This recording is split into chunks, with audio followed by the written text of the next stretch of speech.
किसान भाइयों, ये जो 2-3 दिन तक पानी देने की प्रक्रिया होती है, इसके साथ भी आप इसमें कुछ पोषक तत्व दे सकते हैं। जैसे कि यदि आपने इसके जड़ों की आपने उपचार नहीं किया हुआ है, तो आप जब इसमें पानी देते हैं तो उस पानी के साथ आप यहाँ पर बाबास्टिन मिला सकते हैं।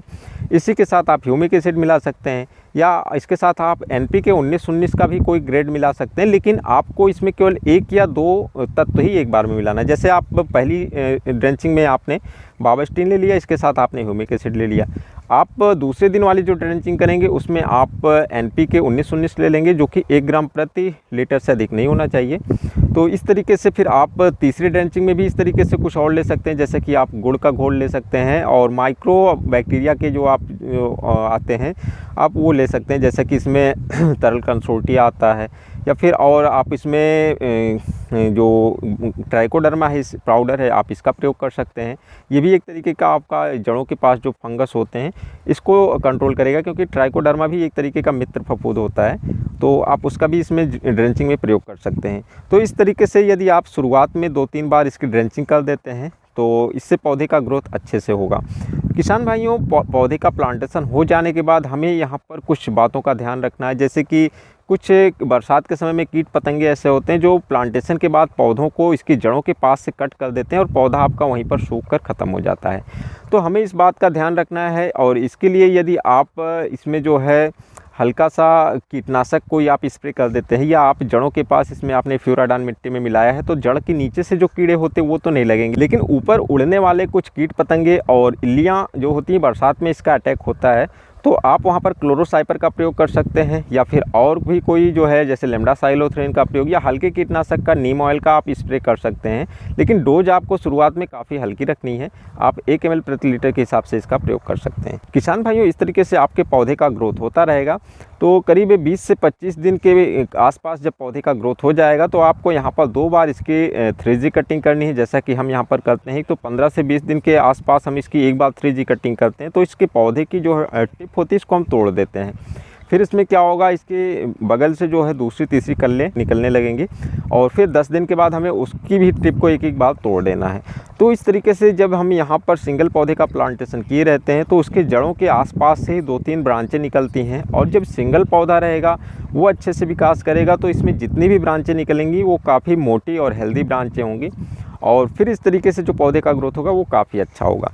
किसान भाइयों, काफ़ी जो कुछ किसान भाई हैं ड्रिप और मल्चिंग में बैगन की खेती करते हैं, तो सिंगल एक ही बार में इसका बेड बनाते हैं। लेकिन हम यहाँ पर कोशिश करते हैं एक बार बेड के साथ इसका प्लांटेशन हो जाएगा, और दूसरी बार इसकी गुड़ाई करके इसकी मिट्टी भी चढ़ाने की कोशिश रहती है। जैसे कि हमारे पास टिलर है, तो इसके साथ ये व्यवस्था हो सकती है कि हम पॉलीथीन को उठाकर उसके नीचे से हम इसकी मिट्टी चढ़ा सकते हैं।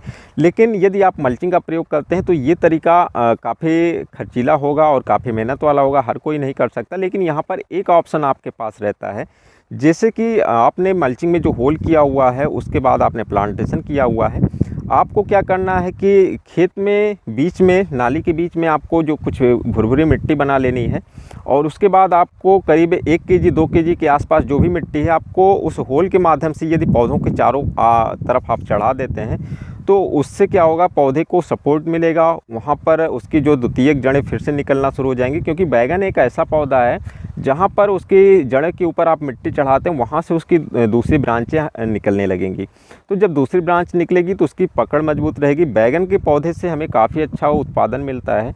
पौधे की लंबाई भी करीब 2.5-3 फीट और 4 फीट तक चली जाती है। तो इस वजह से पौधों को गिरने का डर रहता है, और यही कारण है कि यदि कोई किसान भाई इसका प्लेन में खेती करते हैं तो उसके बाद इसकी मिट्टी चढ़ाते हैं, और यदि आप बेड पर भी कर रहे हैं तो आपको यदि एक बार उसकी हल्की मिट्टी ऊपर से डाल देते हैं, उसमें पौधे के आसपास, हर एक पौधे के आसपास ही डाल देते हैं, पूरे बेड पर फिर से उसकी ऊंचाई नहीं बढ़ती है, तो भी उस पौधे को कुछ सपोर्ट मिलेगा।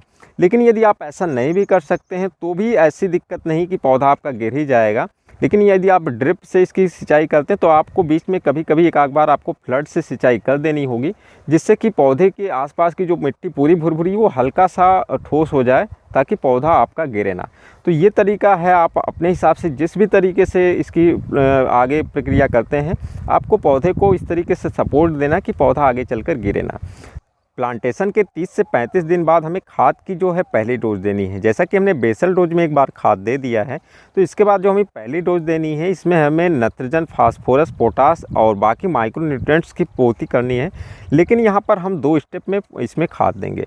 जैसा कि कुछ किसान भाई इसका जो सीधा प्लेन खेत में इसकी फार्मिंग करते हैं, तो वहाँ पर वो मिट्टी बाद में चढ़ाते हैं, तो पहले इसकी गुड़ाई करते हैं। तो गुड़ाई करते समय हमें यहाँ पर प्रति एकड़ के हिसाब से 2 बोरी DAP का प्रयोग करना है, क्योंकि DAP में फास्फोरस मिला होता है, तो इसके साथ हम यहाँ पर जिंक का प्रयोग नहीं कर सकते हैं।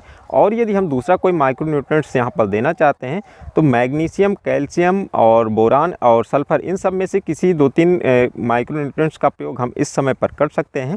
10 kg प्रति एकड़ के हिसाब से हम यहाँ पर कैल्शियम, मैग्नीशियम और बोरान, इन तीनों का प्रयोग DAP के साथ कर सकते हैं। और इसी के साथ हमें क्या करना है, इसमें मिट्टी चढ़ा देना है।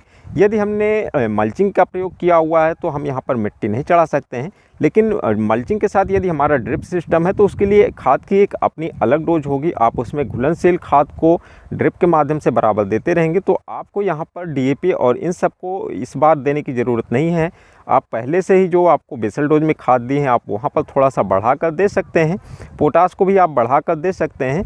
बाकी आप यदि यहाँ पर फ्लड के साथ आपने मल्चिंग का प्रयोग किया हुआ है, तो आपको जो पहली बेसल डोज की खाद देनी है, यहाँ पर आपको DAP का प्रयोग करना है, उसके साथ कैल्शियम, मैग्नीशियम, बोरान, इन सब का आप 10-10 kg प्रति एकड़ के हिसाब से इन तीनों को DAP के साथ डाल सकते हैं। इसको कैसे डालना है, आपको मल्चिंग को एक साइड से उठा देना है। जैसा कि हम अपने खेत में मल्चिंग का प्रयोग किए हुए हैं, तो यहाँ पर हम मल्चिंग को एक साइड से उठा देते हैं। और मल्चिंग लगाते समय हमें करीब 20 फीट के आसपास में इसमें मिट्टी रखनी है, क्योंकि जब एक बार इसमें पानी की सिंचाई हो जाएगी, तो मल्चिंग अपने आप उस पर बैठ जाएगी, वो उड़ेगी नहीं। तो हमें बहुत नज़दीक से उसको पूरा इसको ढक के मिट्टी में नहीं दबाना है। तो कहीं कहीं पर आपको 15 से 20 फीट की दूरी पर कहीं कहीं पर आपको 1-2 फावड़ा मिट्टी रख देना है। तो इस तरीके से हम उस मिट्टी को हटा के एक साइड की मल्चिंग को हटा देते हैं, और उसको नीचे से हम खाद को डालने के बाद फिर मल्चिंग को ऐसे लगा देते हैं। तो ये तरीका हो गया। यहाँ पर पहली बार हमने बेसल डोज को 30 से 35 दिन के आसपास डाला। अब इसमें 35 दिन के बाद इसमें तो थोड़ा सा इसमें फ्लावरिंग स्टार्ट हो जाती है, लेकिन वैरायटी के हिसाब से 45 से 50 दिन के आसपास से इसकी जो है फ्रूटिंग स्टार्ट होती है। और जो कुछ ऐसी वैरायटी हैं जो 60 दिन के आसपास से इसकी हार्वेस्टिंग होती है। तो हमें अगली जो खाद देनी है वो 55 दिन के आसपास हमें देनी है। इसमें हमें यूरिया का प्रयोग 25 से 30 kg प्रति एकड़ और पोटास 25 से 30 kg प्रति एकड़। इसके साथ हमें 10 kg के आसपास की जिंक देनी है प्रति एकड़ के हिसाब से। और जिंक के साथ हम कुछ और माइक्रोन्यूट्रिएंट्स का प्रयोग कर सकते हैं। जैसे हम यदि कैल्शियम का प्रयोग करना चाहें तो 5 kg प्रति एकड़, बोरान का प्रयोग 5 kg प्रति एकड़ और मैग्नीशियम 10 kg प्रति एकड़ का प्रयोग हम कर सकते हैं, क्योंकि इससे पहले भी हमने कुछ दिया हुआ है। यदि पहले हमने दिया हुआ तो इस बार हम 5 kg प्रति एकड़ कर सकते हैं। लेकिन DAP के साथ यदि हमने इन सब माइक्रोन्यूट्रिएंट्स का प्रयोग नहीं किया हुआ है, तो यहाँ पर हम 10 kg उसका प्रयोग कर सकते हैं। किसान भाइयों, हम आपको बताते चलें, बैगन की फसल एक ऐसी फसल है जिसमें हमें काफ़ी अच्छा प्रोडक्शन होता है और फलों की संख्या इसमें बहुत तेज़ी से आती है। तो यहाँ पर हमें पोषक तत्व की मात्रा और अन्य फसलों की अपेक्षा अधिक यहाँ पर ज़रूरत पड़ती है। तो इसीलिए हमें यहाँ पर जो है पोषक तत्व को कुछ अधिक संख्या में और जल्दी देना होता है। तो ये यहाँ पर जो हमने 2 बार, एक तो 30 से 35 दिन के बाद और दूसरा 50 से 55 दिन के बाद यहाँ पर हमने जो बेसल डोज की खाद को दिया हुआ है, इसमें लगभग हमें जो सभी सूक्ष्म पोषक तत्व होते हैं और जो NPK मतलब कि नाइट्रोजन, फास्फोरस, पोटास होता है, इनकी पूर्ति एक बार हमने कर दिया है। तो अब आगे हमें जो इसमें पोषक तत्वों को देना है, कुछ तो हम बीच बीच में स्प्रे के माध्यम से टॉनिक का स्प्रे करते रहेंगे।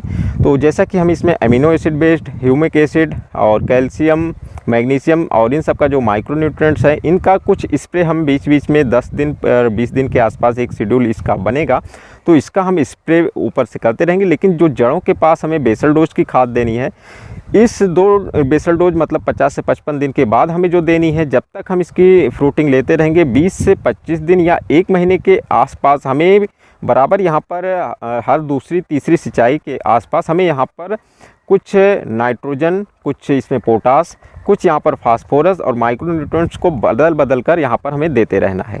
तो जैसे हमें पौधों की आवश्यकता होगी उसके हिसाब से हम इसका प्रयोग आगे करते रहेंगे। तो किसान भाइयों, यहाँ पर शुरुआती में हमने तो आपको 3 डोज में बता दिया खाद कितनी देनी है। आगे जब भी आपको खाद देना है कम से कम 5 kg प्रति एकड़ में आपको माइक्रोन्यूट्रिएंट्स देना है। जैसा कि आप boron 5 kg, calcium 5 kg, magnesium, sulphur इनका 5 kg के हिसाब से प्रयोग कर सकते हैं। और यूरिया को आपको करीब 20 से 25 kg और पोटास 20 से 25 kg और डीएपी आप जो है जब आपको जिंक और ये माइक्रोन्यूट्रिएंट्स नहीं देना है तो उस बार आप जो है एक बार में आप यूरिया पोटास का प्रयोग करिए और अगली बार में आप डीएपी का प्रयोग कर सकते हैं। तो इस तरीके से आप अपनी फसल के हिसाब से जैसा आपके फसल का ग्रोथ है, जैसे आपकी फसल की रिक्वायरमेंट है, आप उस हिसाब से आगे खाद का प्रयोग कर सकते हैं। किसान भाइयों, हर एक बार के डोज में हर एक की निर्धारित मात्रा हम यहाँ पर नहीं बता सकते हैं क्योंकि हमारे खेत की जो हेल्थ है वो अलग तरीके से, बगल वाले पड़ोसी किसान के खेत की हेल्थ अलग है और हमारे ही दूसरे खेत की हेल्थ अलग है। तो हर एक चीज़ का हम अपने हिसाब से सारणी बनाएं और आप उसको फॉलो करें तो ज़रूरी नहीं है कि आप सफल हो ही जाएंगे, आपको कुछ अपने हिसाब से भी इसमें मैनेजमेंट करना है। तो किसान भाई, इस तरीके से जो बेसल डोज की खाद हुई, आप पूरे सीजन में जो बैगन की आपको हार्वेस्टिंग लेनी है, आप जून जुलाई की फसल लगाकर आप इसको मार्च अप्रैल मई जून महीने तक भी आप ले जा सकते हैं। तो अप्रैल महीने तक इससे अच्छा जो आपका प्रोडक्शन होगा वहाँ तक आपको अपने हिसाब से इस तरीके से खाद का प्रयोग करना है। किसान भाइयों, वीडियो लंबी हो जाएगी तो बाकी के अगले पार्ट में हम आप लोगों को इसमें जो कीड़े लगते हैं, इसमें जो फंगस आता है और भी जो इसमें कुछ समस्याएं आती हैं, तो स्प्रे के माध्यम से हमें इसमें कैसे क्या देना है, क्या आगे तक किसका मैनेजमेंट रहेगा, तो हम आपको वीडियो के दूसरे पार्ट में बताएंगे। तो किसान भाइयों, हमारी आज की वीडियो में बस इतना ही। और वीडियो अच्छी लगी हो तो लाइक करें, दोस्तों में शेयर करें और आपने हमारे चैनल को अभी तक सब्सक्राइब नहीं किया है तो आप हमारे चैनल को सब्सक्राइब कर लें। बैगन की खेती एक अच्छी और फ़ायदेमंद खेती है और आप भी बैगन से अच्छा मुनाफा कमाना चाहते हैं तो आप हमारे बताए गए तरीकों के अनुसार खेती कर सकते हैं और यहाँ से आपको एक अच्छा मुनाफा होगा। तो मिलते हैं एक नई वीडियो में, तब तक के लिए नमस्कार।